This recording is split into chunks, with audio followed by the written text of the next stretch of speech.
आज हम फिर आपको बहुपद से ही प्रश्न बताने जा रहे हैं जो 10th क्लास के लिए है। वो इसके पहले भी एक वीडियो दिए हैं, बहुत सारा वीडियो दिया गया हुआ है, लेकिन यहाँ पे आप ध्यान से देखें, ये त्रिघात बहुपद दिया हुआ है। इसमें कहता है कि इसके पहले शून्यक ज्ञात करें और तब फिर शून्यक और गुणांकों के बीच संबंध की जांच करें। तो सबसे पहले त्रिघात बहुपद का जो फॉर्म होता है वो a x cube plus b x square plus c x plus d होता है। और इसके बाद इसके मान के चलिए इसके 3 शून्यक होंगे, एक होगा अल्फा, दूसरा बीटा और तीसरा गामा। तो अल्फा बीटा गामा, तो इसके ये शून्यक हो गया और इसके गुणांक के बीच ए बी सी और ये अचर पद जो है उसके बीच संबंध है, वो हम लोग सबसे पहले देख लें। क्या कि संबंध की जांच भी करना है, तो वो होता है alpha plus beta plus gamma बराबर minus B by A. Alpha beta plus beta gamma plus gamma alpha बराबर सी बाई ए, और alpha into beta into gamma बराबर माइनस डी बाई ए। ये 3 संबंध है जिसकी जांच करना है। लेकिन सबसे पहले यहाँ पे हम लोगों को इसका शून्यक भी निकालना होगा। तो इसका शून्यक निकालना होगा। इसका शून्यक निकालने के लिए हम लोग के पास 2 रास्ता है। एक, इसका गुणनखंड करेंगे, इसका गुणनखंड करके भी हम इसका शून्यक निकाल सकते हैं। और दूसरा रास्ता है विभाजन विधि से, यूक्लिड्स थ्योरम विभाजन विधि से भी हम लोग इसका हम लोग शून्यक निकाल सकते हैं। लेकिन उसके लिए एक शर्त है कि हम लोगों को एक उसका गुणनखंड पता होना चाहिए। तो हम आपको इस दोनों प्रकार से इसके पहले शून्यांक निकालने का हम आपको उसका जो जीरोज है उसको कैसे निकालेंगे ये हम आपको बता रहे हैं। तो ध्यान से देखेंगे, दोनों तरीका से है, दोनों तरीका से प्रश्न आपको 10th क्लास में बनाना पड़ेगा। उसमें विभाजन एल्गोरिथम की सहायता से और गुणनखंड विधि से। तो दोनों से निकालने के लिए सबसे पहले ये पता लगाएं कि इसको कौन सा पद, कौन सा अंक उसको जीरो कर रहा है। तो सबसे पहले इसके लिए हम लोग प्रथम पद और अंतिम पद को गुना करेंगे। तो ये हो जाएगा 4x क्यूब। तो इसका गुणनखंड 2 होगा। तो ये प्लस माइनस 2 और प्लस माइनस 1, इसमें से 4 मान यहाँ आया, चारों मान में से कोई एक मान उसको जीरो करेगा। तो पहले देखिए कि कौन सा उसको जीरो कर रहा है।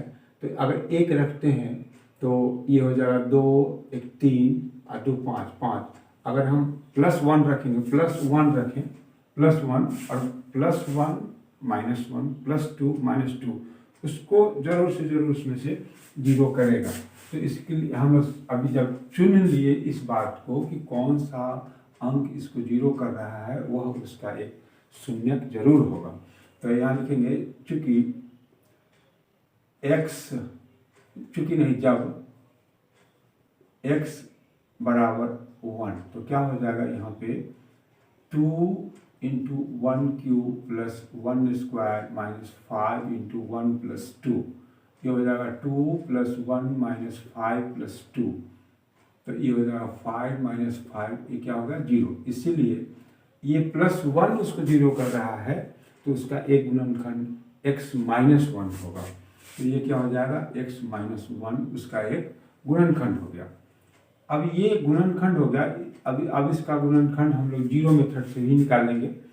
तो उसमें करना क्या होगा कि सबसे पहले हम पहला पद को लिख देंगे, इसके बाद इस जगह अपने तरफ से ऐसा चिन्ह, अंक और अक्षर लिखें कि इसके ब्रैकेट में कॉमन लेने के बाद ब्रैकेट में हमारा कितना आना चाहिए, x-1 आना चाहिए।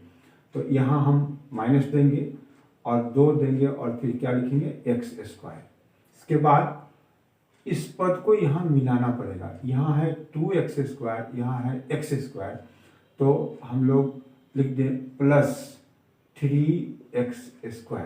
3x² लिखेंगे तो 3x² में से 2x² घटेगा तो प्लस x² हो जाएगा।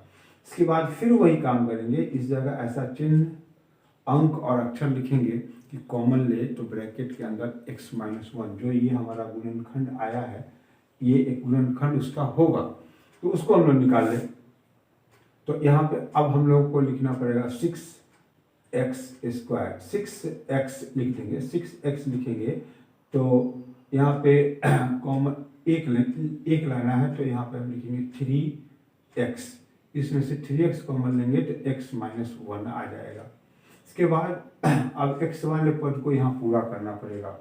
तो x वाले पद को पूरा करने के लिए हम लोग यहाँ माइनस है तो यहाँ दे देंगे माइनस 2x प्लस 2। तो ये दोनों को जोड़ेंगे तो यह पद भी आपका पूरा हो गया। अब 4 पद था तो उससे हम लोगों को 4 पद से 6 पद आ गया, उसमें से दो में से हम लोग कॉमन लेंगे। तो ये कॉमन हो जाएगा क्या, 2x स्क्वायर, यहाँ बचेगा x minus 1 plus 3x x minus 1 और माइनस 2 तो फिर x माइनस 1। अब इस सभी में से हम कॉमन ले लेंगे तो x minus 1 2x square plus 3x minus 2। अब इसका तो एक गुणनखंड, 2 गुणनखंड हो गया, इसका 2 गुणनखंड, एक गुणनखंड और निकाल लेंगे। तो अब इससे निकाल लेंगे हम लोग, तो यह आपका होगा x माइनस 1 2x स्क्वायर 4, यहाँ देखिए plus 4x minus x minus 2, x minus 1। फिर इसमें से हम लोग कॉमन ले लें, कितना ले लें, 2x कॉमन लेंगे तो यहाँ बच जाएगा x प्लस 2 और यहाँ माइनस 1 कॉमन लेंगे तो x प्लस 2। फिर आपका फाइनल गुणनखंड हो जाएगा x माइनस 1 x माइनस 2 और फिर हो जाएगा 2x माइनस 1। अब इस तीनों से हम लोग मान निकाल सकते हैं, जैसे x माइनस 1 बराबर 0 तो x बराबर 1। एक मान तो यहाँ हम लोग निकाल के भी देख चुके हैं। दूसरा आएगा x प्लस 2 बराबर 0 तो ये हो जाएगा x बराबर माइनस 2। और तीसरा होगा 2x माइनस 1 बराबर 0 तो 2x बराबर 1 और x बराबर 1/2। तो अल्फ़ा आपका कितना हो गया, इसको हम लोग अल्फ़ा मान लें, इसको बीटा और इसको गामा। तो अल्फ़ा बराबर हो गया 1, बीटा हमारा हो गया माइनस 2 और गामा हो गया 1/2। तो ये हमारा शून्यक निकल गया। अब शून्यक और गुणांकों के बीच संबंध की जांच करना है। तो संबंध की जांच करने के लिए हम लोग अभी तुरंत हम आपको बताए हैं कि पहला जांच होगा alpha plus beta plus gamma, ये होता है माइनस b/a। तो ये हो गया 1 जोड़ माइनस 2 जोड़ 1/2, यहाँ पे माइनस और b का मान x स्क्वायर, x क्यू के बगल वाला a होगा, x स्क्वायर के बगल में b होगा, x के बगल में c होगा और जिसमें c कोई x नहीं है वह d पद होगा। तो यहाँ पे हमारे पास क्या आ गया, माइनस 1/, यहाँ पे है a का मान कितना है 2। अब इसको हम लोग सरल कर लें तो 1 माइनस 2 प्लस 1/2, यहाँ हो जाएगा माइनस 1/2, यहाँ घट जाएगा तो माइनस 1 प्लस 1/2 और माइनस 1/2। ये 2 माइनस 2 प्लस 1 बराबर माइनस 1/2 और माइनस 1/2 बराबर माइनस 1/2। तो ये संबंध हम लोग जांच कर लिए। दूसरा आपके पास है alpha beta plus beta gamma plus gamma alpha बराबर c/a। अल्फा का मान है 1 into minus 2 plus minus 2 into 1/2 plus 1/2 into 1/2 into 1 बराबर c का मान हमारे पास क्या होगा, -5/2। वहाँ पे उसका मान आ गया, a का मान हम डाल दिए 2। अब इसको हम लोग सरल करें तो ये हो जाएगा -2, यहाँ इससे कट जाएगा तो -1 प्लस 1/2, ये हो जाएगा -5/2। ये दोनों जुट जाएगा तो -3 प्लस 1/2। ये आसान है फिर भी, ये 2 3 गुना 6 प्लस 1 बराबर -5/2, तो -5/2 बराबर -5/2। ये संबंध की भी जांच हो गया। और एक तीसरा बच रहा है आपका तीसरा संबंध आपका है, ये पहला हो गया, ये दूसरा हो गया। पहला यहाँ alpha plus beta plus gamma बराबर minus B by A, alpha beta plus beta gamma plus gamma alpha बराबर सी बाई ए, और तीसरा होगा alpha into beta into gamma बराबर माइनस डी बाई ए। ध्यान देंगे ये मान हमारे पास 1 into minus 2 into 1/2 minus D का मान यहाँ है 2, तो ये 2/2, इससे ये कट गया तो यहाँ बच गया -1, और यहाँ भी कट गया तो -1, दोनों हमारे पास बराबर आ गया। इसका मतलब तीनों संबंध शून्यांकों और गुणांकों के बीच जो 3 संबंध मेरे पास था उसकी सत्यता की जांच हो गई। वो तीनों संबंध जो बनाया है वो सही है। तो इस प्रकार से हम पहले क्या किए कि इसको जीरो मेथड से इसका हम शून्यांक निकाले, अल्फा बीटा गामा, और तब इसके बाद उसकी जांच की। तो जांच तो आपको इसी प्रकार से करना पड़ेगा। अब हम इसी चीज़ को विभाजन, क्योंकि दोनों का काम आगे आएगा, प्रश्न में लिखा रहेगा गुणनखंड विधि से या विभाजन विधि से, तो वैसी स्थिति में आपको विभाजन विधि से ही मान निकालना पड़ेगा, उसका गुणनखंड करना, उसका शून्यक निकालना पड़ेगा। तो विभाजन विधि से निकालने के लिए प्रश्न में कभी कभी प्रश्न में आपका एक गुणनखंड उसका दिया हुआ रहेगा। अगर नहीं दिया हुआ है तो आपको एक गुणनखंड हम लोग निकालेंगे, जैसे यहाँ निकालें, और तब आपको क्या करना होगा, x-1 इसका गुणनखंड इसी तरीके से। अगर नहीं दिया हुआ है तो हम लोगों को निकालना होगा, अगर दिया हुआ है तो इसी से उसमें हम लोग भाग देंगे। तो भाग भी आना जरूरी है, तो भाग देंगे तो फिर देखिए क्या उसका रिजल्ट आता है। तो x-1 से भाग देंगे, इसमें 2x³ plus x² minus 5x plus 2 से भाग देंगे, तो इसमें हम लोगों को गुना हो जाएगा 2x² से, यहाँ होगा 2x³ माइनस 2x²। इसके बाद ये प्लस ये माइनस, ये तो विभाजित हो गया, ये हो जाएगा 3x² minus 5x plus 2, plus 3 से हम लोग यहाँ गुना करें तो ये होगा 3x² माइनस 3, सिर्फ 3 यहाँ पे 3x से गुना करना पड़ेगा, तो ये हो जाएगा -3x, ये प्लस माइनस ये कट गया, तो आपका यहाँ होगा -2x प्लस 2, और फिर यहाँ -2 से हम यहाँ गुना करेंगे इसमें, तो -2x प्लस 2, ये माइनस ये प्लस ये कट गया, शेष हमारा क्या बच गया 0। अगर उसका गुणनखंड होगा तो शेष 0 होना चाहिए।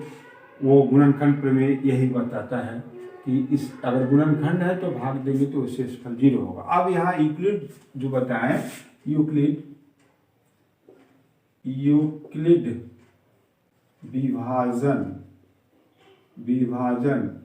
प्रमेयिका से, यूक्लिड विभाजन प्रमेयिका से वो क्या होता है, a बराबर BQ प्लस R। तो a की जगह पर हमारा ये क्या हो गया,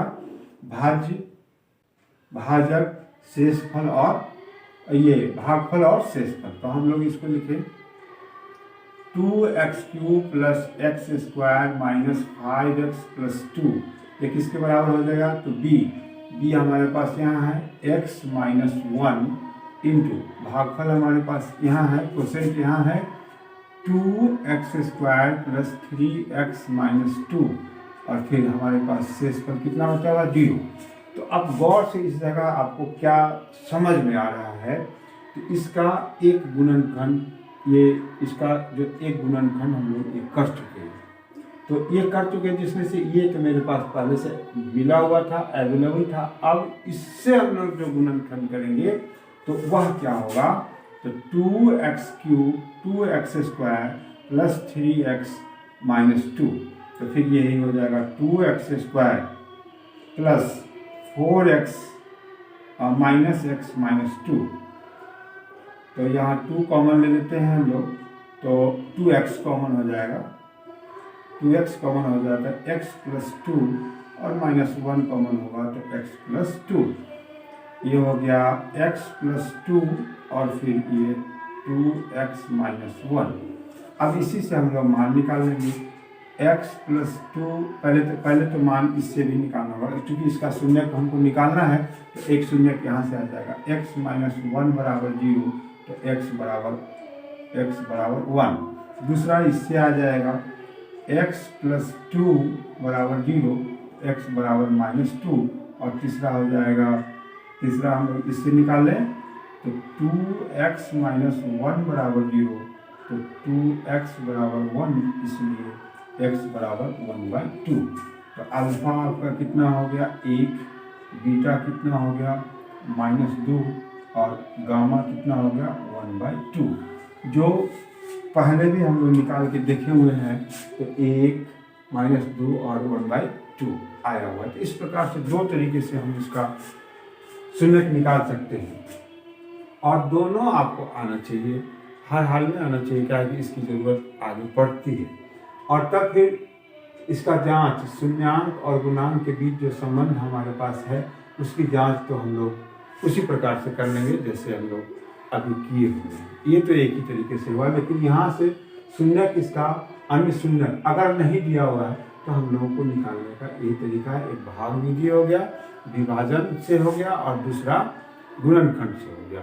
दोनों को आपको हमेशा दिमाग में रखना पड़ेगा, क्या है कि इसकी ज़रूरत पड़ती है। इसके बाद एक प्रश्न हम अभी और बता रहे हैं, के का मान निकालना, वह भी बहुत ही जरूरी है।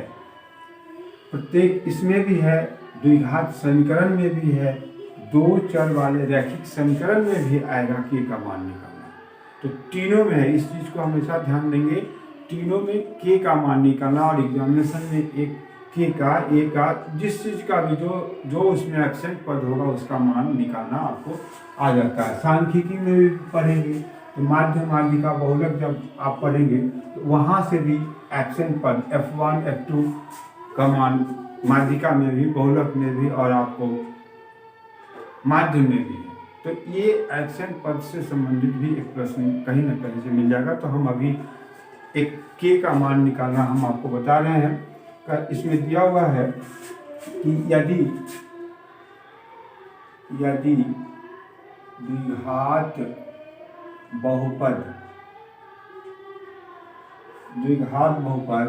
f(x) बराबर x² माइनस 8x प्लस के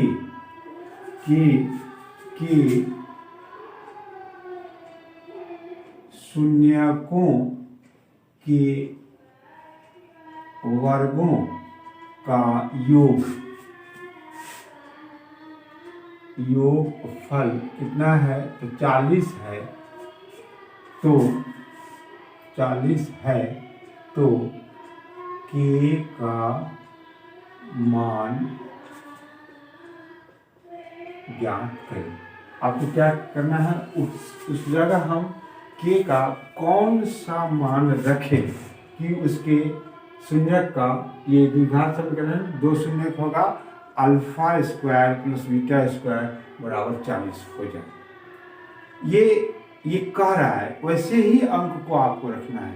तो ये कैसे निकलेगा, तो सबसे पहले जो बहुपद आपके पास है, बहुपद ऐसे प्रश्न को बनाने के लिए कल भी यहाँ पे ये आपका बहुपद हो गया। तो इसमें से हम लोग शून्य को, इसका बहुपद को, शून्य को मान लेंगे। यहाँ लिखेंगे माना, पहले ए और बी, यहाँ कौन ए बराबर 1, बी बराबर -8 और सी बराबर क्या हो गया के।